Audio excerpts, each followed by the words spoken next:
Hello student, स्वागत है आपका फिजिक्स हिंदी के इस यूट्यूब चैनल के अंतर्गत। ठीक है, तो मैंने पिछले वीडियोस यानी कि 5-6 लेक्चर बनाए। उस लेक्चर में मैंने पुष्पी पादपों में लैंगिक जनन नाम के चैप्टर को खत्म किया।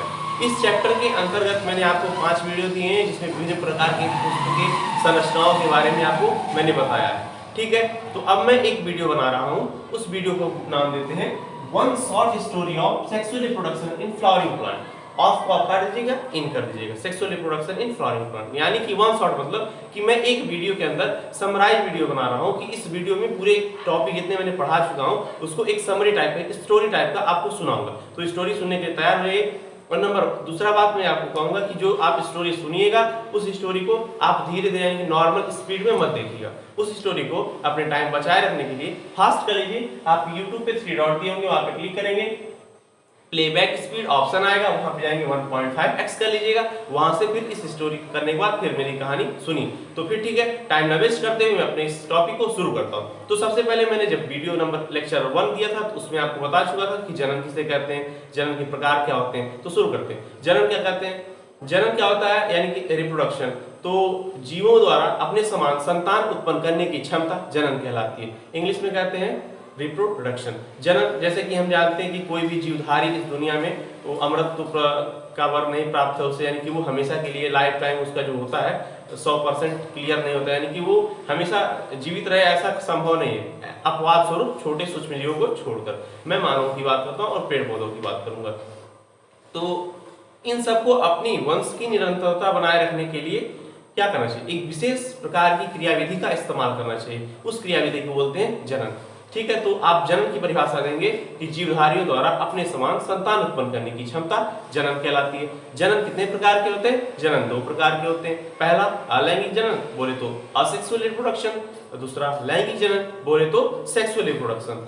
और अलैंगिक जनन क्या होता है? आप ये भी कहानी सुनिए कि जनन की वह विधि जिसमें केवल एक ही जनक की आवश्यकता होती है अलैंगिक जनन कहलाता है। यानी कि हमको किसी और की जरूरत नहीं है, अकेला एक बंदा कोई भी रहे, नर रहे चाहे मादा रहे, कोई भी रहे, काम हमारा बन जाएगा। तो जनन के बारे में जो प्रकार है अलैंगिक जनन, उसमें क्या है? अलैंगिक जनन और लैंगिक जनन। तो अलैंगिक में एक ही जनक की आवश्यकता होती है, इसको बोलते हैं अलैंगिक जनन। एक एनसीईआरटी में लाइन लिखा गया है कि अलैंगिक जनन से कोई भी अनुवांशिक विविधताएं नहीं होती। यानी कि अलैंगिक जनन से जो संतान उत्पन्न होगा उसमें जो गुण होंगे, जो लक्षण होंगे, जो उसके चेहरे होंगे, जो बनावट होगी, सेम टू सेम अनुवांशिक रूप से, और उसके फिजिकली रूप जो होगा वो सेम टू सेम अपने पैतृ जैसे हो, जैसे कि उसके जो फादर जैसे होंगे वैसे ही उसका डॉटर भी होगा। तो सेम होगा, कोई मतलब कि अनुवांशिक विविधताएं नहीं, इसलिए वो विकास होने में कोई भी योगदान नहीं देता है। अतः ऐसी संरचना को क्लोन बोलते हैं। जो अनुवांशिक रूप से और शारीरिक रूप से अपने जनक के समान होते हैं क्लोन कहलाते हैं। ये हमेशा याद रखिए, क्लोन किसे कहते हैं? MP board, CG board, UK board, Bihar board, Rajasthan board, सब जगह क्वेश्चन आता है कि क्लोन क्या होता है। बोलेंगे अलैंगिक जनन की विधि में उत्पन्न हुआ संतति अनुवांशिक एवं शारीरिक रूप से अपने जनक के साथ संबंध रखता है, समानता रखता है, इसी को बोलते हैं क्लोन। ठीक है, दूसरा स्टोरी आएगा लैंगिक जनन की। अब अलैंगिक जनन की भिन्न प्रकार होते हैं, उसको पढ़ने की जरूरत नहीं है। अब हम मेन टॉपिक जो मुद्दे की बात इस चैप्टर में लैंगिक, उस पे आते हैं। तो लैंगिक जनन क्या होता है? जनन की वह विधि जिसमें केवल 2 जनक की आवश्यकता होती है, यानी कि सिर्फ 2 ही जनक की आवश्यकता होगी, इसे बोलते हैं लैंगिक जनन। क्या बोलेंगे? लैंगिक जनन।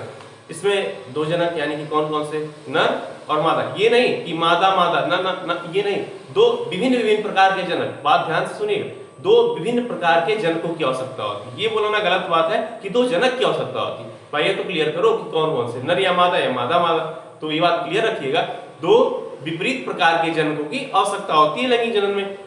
एक नर एक मादा। जो नर होता है वो नर युग्मक देता है, मादा मादा युग्मक देती है। नर से नर युग्मक, मादा से मादा युग्मक मिलती है। इस प्रक्रिया को जब नर से नर युग्मक, मादा से मादा युग्मक मिलेंगे और इस प्रक्रिया को बोलते हैं निषेचन। निषेचन के फलस्वरूप हमारा एक संरचना बनता है, इसे बोलते हैं जाइगोट। जाइगोट आगे वृद्धि करता है, विकास करता है, उससे बनता है भ्रूण। और भ्रूण आगे वृद्धि विकास करके एक नए 9 मंथ के पश्चात, या फिर एक मानव की बात कर रहा हूँ, 9 मंथ के पश्चात एक वेल डेवलप्ड बेबी का रूप ले लेता है। और हमारा बच्चा पौधे में फिर क्या बनेंगे? फल बनेंगे, बीज बनेंगे, इत्यादि संरचनाएं बनती हैं।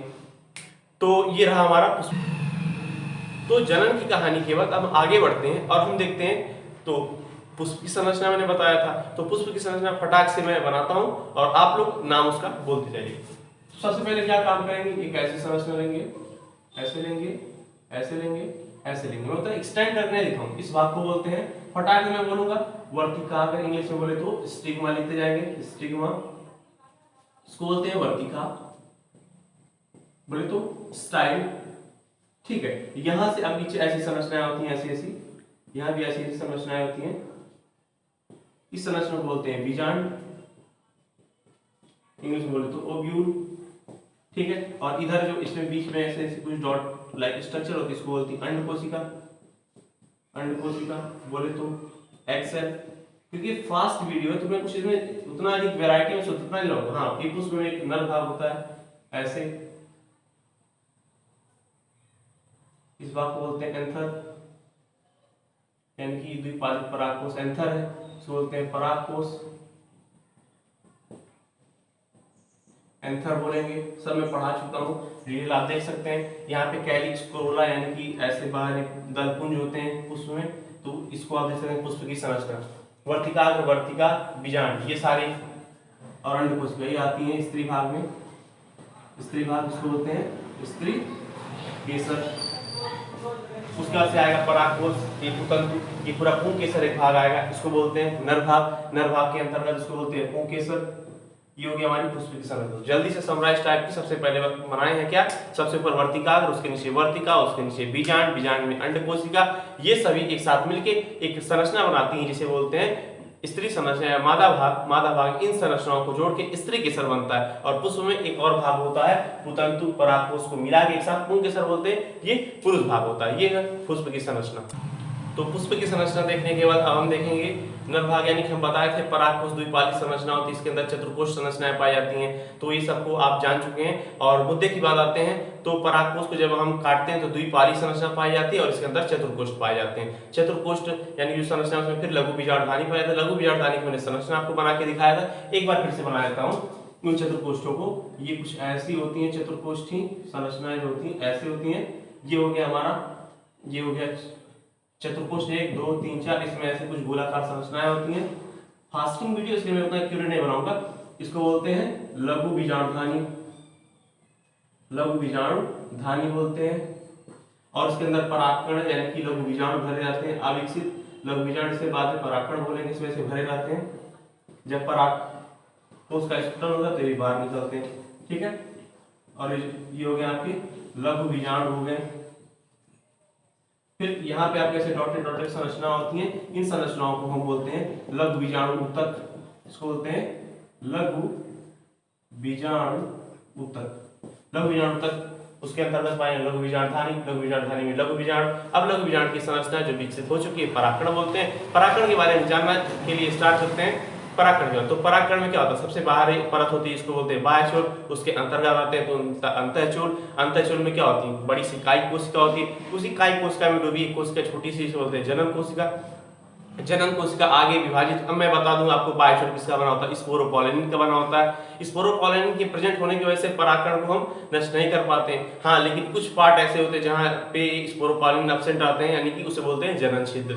तो उसके अंतर्गत पाए जाते हैं क्या बोलते हैं उसको, पेक्टिन और सेलुलोज का बना होता है, उसको अंतःचूल बोलते हैं। कायी कोशिका और जनन कोशिका। जनन कोशिका क्या होती है, आगे विभाजित होती है और ये दो नर युग्मक अर्धसूत्री विभाजन के थ्रू दो नर युग्मक बनाती है। यही नर युग्मक द्वारा निषेचन में मदद करते हैं और इन नर युग्मकों को पोषण प्रदान करने का काम करता है कौन, वो रहता है हमारे कायी कोशिका, ठीक है। जब हम लघु बीजांडधानी की संरचना का अध्ययन कर रहे थे उसकी आंतरिक संरचना का, तो हम पाए थे क्या, सबसे बाहरी परत एंडोथीसियम एपिडर्मिस, फिर उसके अंदर एंडोथीसियम मिडिल लेयर, उसके अंदर फिर आए थे टेपिटम। टेपिटम में पराग मातृ कोशिका पाए थे। टेपिटम का मुख्यतः काम जानना जरूरी है। टेपिटम क्या करता है, टेपिटम का काम होता है कि विकसित हो रहे लघु बीजांडधानी, विकसित हो रहे परागकणों के लघु बीजाणु को पोषण प्रदान करना, ये काम होता है टेपिटम का। तो परागकण की संरचना का कहानी सुन ली। ऐसे अब स्त्री पार्ट का जो था हमारा बीजांड, बीजांड की संरचना क्या था, बाह्य अध्यावरण, अंतर अध्यावरण, उसके अंतर्गत फिर आके बीजांडकाय, बीजांडकाय में भ्रूण कोश पाया जाता है। भ्रूण कोश में 3 कोशिकाएं ऊपर की ओर, इसको बोलते हैं प्रतिबिंब कोशिकाएं। बीच में होती हैं हमारी ध्रुवी कोशिकाएं, ध्रुवी केंद्रक बोल सकते हैं। उसके सबसे नीचे होती है सहायक कोशिका 2 और बीच में अंड कोशिका परिणत होती है। तो बीजांड की जो भ्रूण कोश पार्ट होता है उसको बोलते हैं 7 कोश की 8 केंद्र की संरचना। ये इंपॉर्टेंट जान लेना जरूरी है, बीजांड की संरचना बना लेंगे। और ये हो गई 7 कोष की 8 कोषीय संरचना को भ्रूण कोष बोले।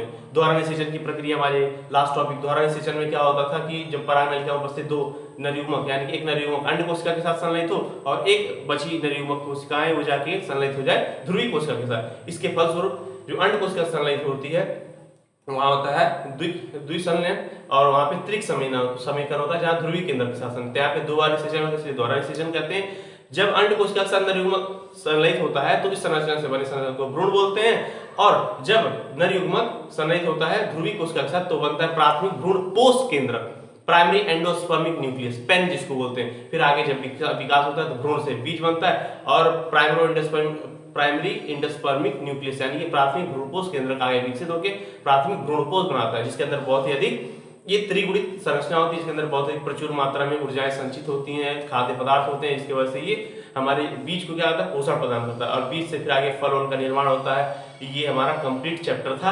अब यही 1 शॉर्ट वीडियो समाप्त होता है। जो एग्जाम देने जाएगा सबसे पहले ये देख लेगा, और अब आपके कमेंट के अनुसार अगर लोग चाहेंगे टेस्ट लेना तो मैं इस चैप्टर के टेस्ट सीरीज मैं कभी एक लाइव आऊंगा तो उस लाइव सीरीज में टेस्ट सीरीज यानी कि बहुत सारे क्वेश्चन होंगे मैं लाऊंगा। अगर बच्चे करना चाहेंगे उस टेस्ट सीरीज को ज्वाइन तो जरूर बताइएगा। और ठीक है, तो यही 1 शॉर्ट वीडियो था, तो तब तक मिलते हैं अगले क्लास में। तब तक के लिए goodbye, all the very best, पढ़ाई करते रहे।